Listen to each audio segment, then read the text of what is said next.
Valens Research, Uniform Financial Analytics. Obviously, Sherwin-Williams is basically one of the largest paint companies in the world, having acquired Valspar a few years ago. The really important thing that we can see when we look at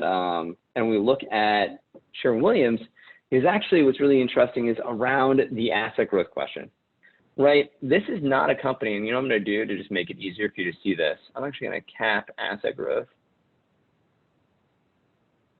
This is not a company for whom, when we actually look at growth, right, that it's been pretty aggressive in the most recent year, that they've been reinvesting in the business aggressively.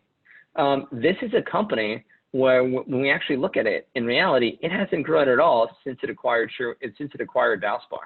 It has been a business that has been stagnant growth.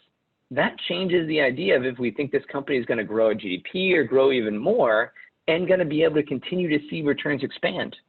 What we're seeing is for this company to actually have returns that could expand, but that it probably isn't going to be able to grow because it hasn't been growing since it acquired Valspar. That, again, changes our context and the way that we're thinking about this company and its profitability and its scenarios, right?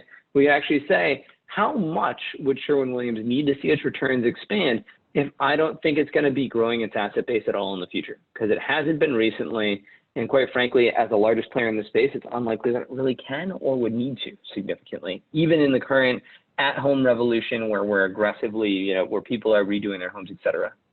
So the context is, if it's not going to grow, this company that in the last 10 years has seen returns expand from 11 to 25 would need to basically do that again, right? It's grown by 15%. The market is pricing that it would have to grow by about 20% returns in the next 5 years. In the next 5 years, remember.